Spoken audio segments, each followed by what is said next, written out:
নমস্কাৰ, মোৰ নাম ৰিংকু তালুকদাৰ। আজিৰ বিষয় হ'ল এঠাইৰ মানুহ আন এঠাইলৈ কিয় যায়। মানে এইটো আপোনাৰ প্ৰব্ৰজন বুলি কয়।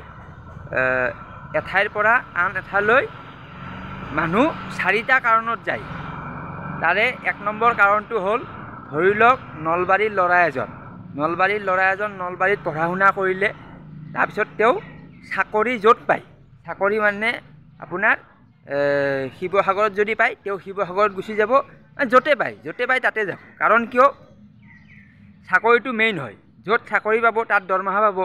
দৰমহা পালে তেওঁ মাটি কিনি ল'ব পাৰিব বা ফ্লেট কিনি ল'ব, বা তেওঁ সংস্থাপিত হৈ গ'ল আৰু, বা চৰকাৰী বাসভৱন পাব। মুঠতে তেওঁ য'তে পায় তাতে যাব। সেইটো হ'ল 1 নম্বৰ, মানে চাকৰি। 2 নম্বৰ হ'ল আপোনাৰ কৰ্মসংস্থাপন মানে এইটো আপোনাৰ জীৱিকাৰ জীৱিকাৰ সন্ধানত। ধৰক নলবাৰীৰ ল'ৰা এজন, তেওঁতো কিবা উপাৰ্জন কৰিব লাগিব, কিবা ব্যৱসায় কৰিব লাগিব, বা তেওঁ কিবা কাম কৰি টকা উপাৰ্জন কৰিব লাগিব। তো সেইটো কাৰণে তেওঁ জীৱিকাৰ সন্ধানত যায়। 2 নম্বৰটো ক'লোঁ। 3 নম্বৰটো হ'ল আপোনাৰ পাৰিবাৰিক সংঘাত মানে আপোনাৰ ঘৰৰ ভিতৰত পৰিয়ালৰ সদস্যৰ মাজত মানে মনোমালিন্য, বা আপোনাৰ নিৰ্যাতন, বা আপোনাৰ মানসিক হেঁচা, বা আপোনাৰ অত্যাচাৰ। তো এইটো কাৰণতো মানে সেই ঠাইটো এৰি বেলেগ ঠাইলৈ গুচি যায়। কাৰণ যাব লাগিব, নহ'লে আপোনাৰ তাত মানে তেওঁৰ প্ৰাণৰ প্ৰতি ভাবুকি আহি যাব পাৰে। তো তেওঁ গুচি যায়। 3টা।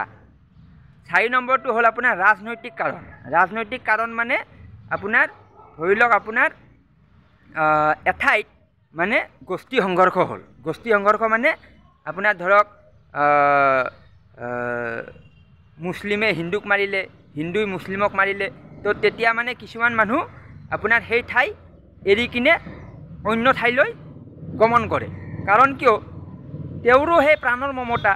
কাৰণ এতিয়া ধৰক তাত যদি থাকে, তাত সেই গ্ৰুপৰ মানুহে মানে এইটো জাতিৰ মানুহক জাতিগত সংঘৰ্ষ বুলিও ক'ব পাৰে, মাৰিব বিচাৰে। তো মাৰিলে তেওঁ পলায়। এইটো হ'ল আপোনাৰ ৰাজনৈতিক কাৰণ। তো 4টা কাৰণ ক'লোঁ। এই 4টা কাৰণৰ ভিতৰত আমাৰ যিটো পৰিয়াল, সেই পৰিয়ালটো নলবাৰীৰ পৰা গুৱাহাটীলৈ কিয় আহিলে, এইটো প্ৰশ্নৰ উত্তৰটো হ'ল আপোনাৰ পাৰিবাৰিক সংঘাত, মানে 3 নম্বৰ কাৰণটো। পাৰিবাৰিক সংঘাতৰ ফলত তেওঁলোক মানে সেই ঠাইৰ পৰা এই ঠাইলৈ আহিলে। তো এনেকৈ চব মানুহৰে, অকল যে মই যে কৈছোঁ অকল মোৰে তেনেকুৱা নহয়। আপুনি চাকৰিয়াল ব্যক্তিবোৰকো দেখিব, যিবিলাকে চৰকাৰী চাকৰিয়াল কৰে, তেওঁলোকে বিভিন্ন ঠাইত গৈ থাকে। কেতিয়াবা ধুবুৰী, কেতিয়াবা লখিমপুৰ, কেতিয়াবা যোৰহাট, কেতিয়াবা জম্মু কাশ্মীৰ, কেতিয়াবা ক'ৰবাত আৰু তেওঁলোক স্থান সলনি কৰি থাকে। আৰু জীৱিকাৰ সন্ধানত যায়, এইটোতো জানেই। আৰু পাৰিবাৰিক সংঘাতটো মই ক'লোঁ, এইটো হ'ল মানে পাৰিবাৰিক সংঘাত। তো পাৰিবাৰিক সংঘাততো বহুত মানুহ যায়। তো এইটো হ'ল আজিৰ বিষয়। তো ইয়াত মানে এটা মই ক'ব বিচাৰিম যে জীৱিকাৰ সন্ধানত মানুহ যাবলৈ বাধ্য হয়, আৰু চাকৰিৰ কাৰণে। তো এতিয়া যিটো ৰাজনৈতিক কাৰণটো মই কৈ আছোঁ। ৰাজনৈতিক কাৰণটো আপোনাৰ ধৰক যেনেকৈ বড়োলেণ্ডত বড়ো মানুহ আছিলে। বড়োলেণ্ডৰ মানুহবিলাকে বাকী মানুহক মাৰে, অসমীয়া মানুহক মাৰে। এইবোৰ মানে আপোনাৰ হৈ গৈছে অসমত। তাৰপিছত বাংলাদেশত হিন্দু মানুহক মানে মাৰে, বা মুছলিমকো মাৰে। কাৰণ বাংলাদেশটো পাকিস্তানৰ অধীনত আছিলে।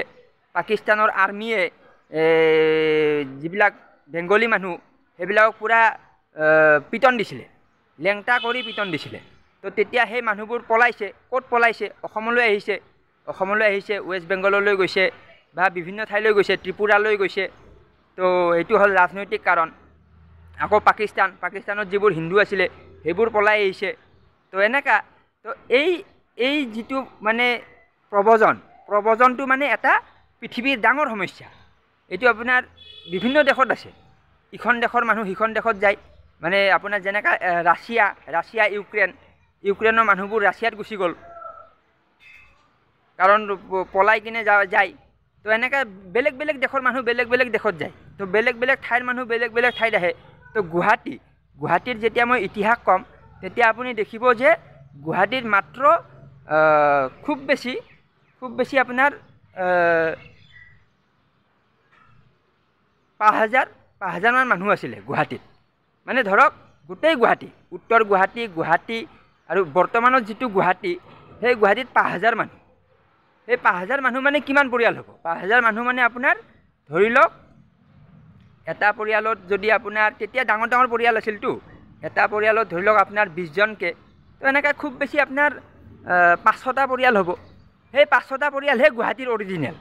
বাদ বাকী যিমান আহিছে চব মানে প্ৰব্ৰজনকাৰী, বেদখলকাৰী, এইবোৰ কথা আহিব পিছত মই ক'ম, আজিয়ে গোটেই কৈ নিদিওঁ।